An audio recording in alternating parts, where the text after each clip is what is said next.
Good morning, y'all. I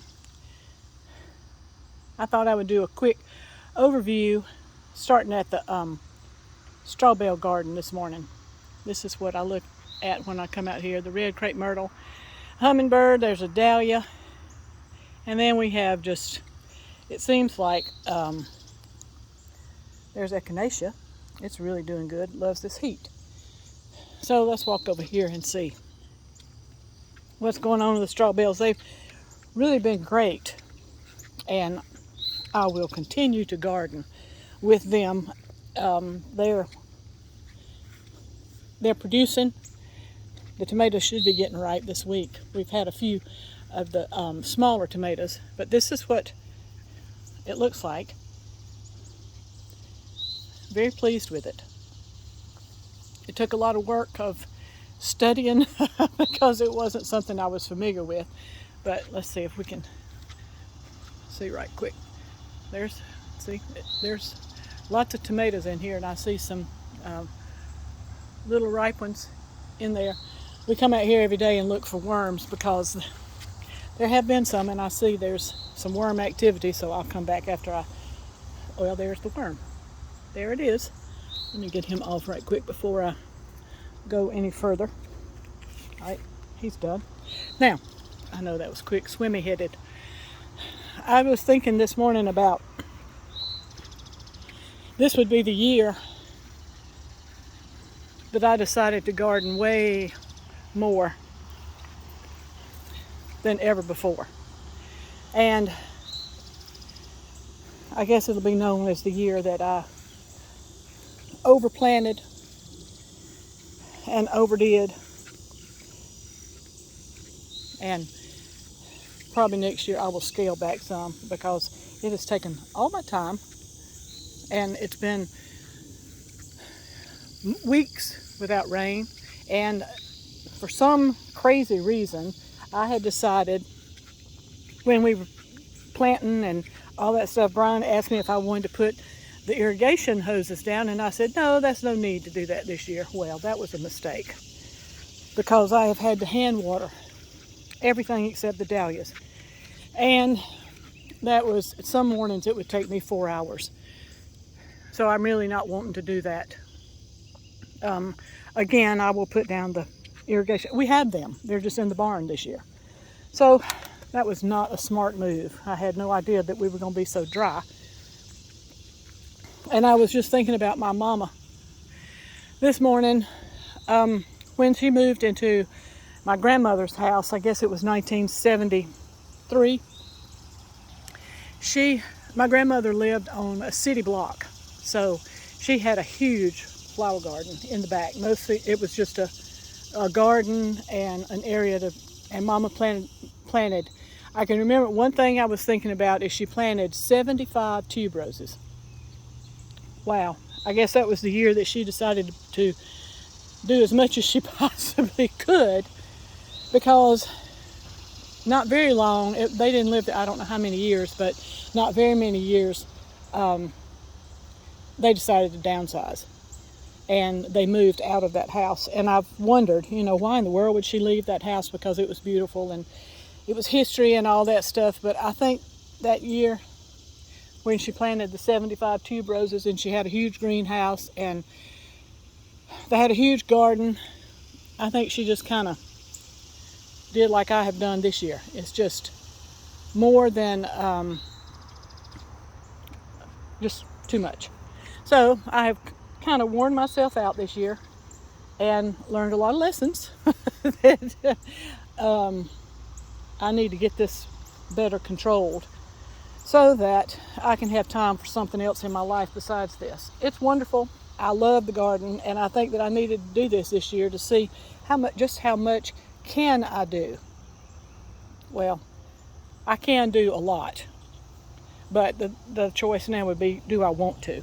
Okay, these have come up volunteer. Isn't that pretty? They're not quite as big as they should be. And there's the artichoke. I had a whole lot of stories to tell y'all, and then when I got out here and it was so hot and the heat hit me in the face, I forgot them. But here are my zinnias, and I have picked and picked and picked. I'll pick again today. Betsy's coming, and so I'll let her have the zinnias. See the crepe myrtle? Oh my goodness, it's just so beautiful over there, standing guard over the garden. And this is shishito peppers. It's full.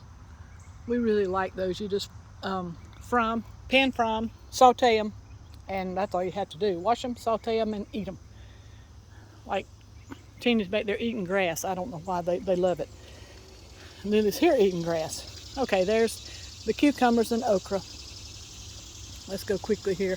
And the tomatoes, well, that one right there is just wilted. But there's a few back here. Let me show you. There's one. I've tried to grow it several times and not been real successful, and this year it's successful. This is a Creole tomato. There they are. So we'll have Creole tomatoes, which I'm very happy for. The cleome is beautiful, but it is taking over this bed, and I think I'm going to have to pull half of it up. This is Sweet Annie is all in this is Sweet Annie, and Sweet Annie, that's all, it comes at volunteer, and it's all over the place, and I think it's going to have to be pulled up too. All right, let's look at the dahlias right quick. Some of them are blooming. They're looking healthy. They look good. They need another layer of netting put on them, which maybe we'll get around to this weekend.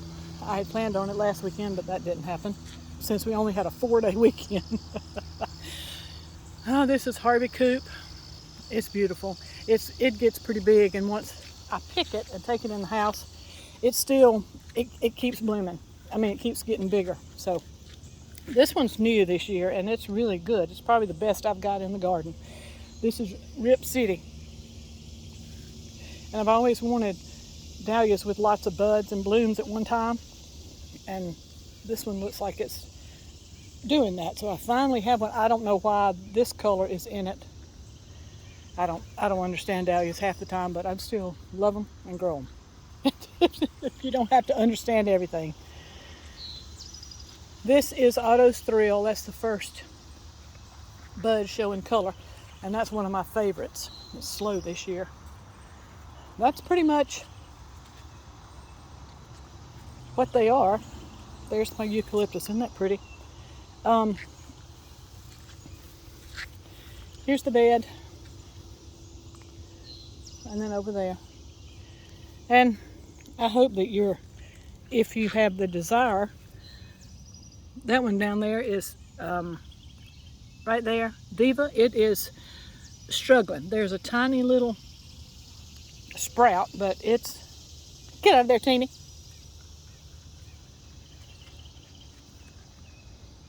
Lily, get out. I don't know what they found in there, but something. Maybe rabbits have been in there during the night. Alrighty, there's a few right there. Here's one. Japanese beetles are all in it. The white ones are really hard to grow. I still love them, but so do the bugs. Well, let me see an overview here.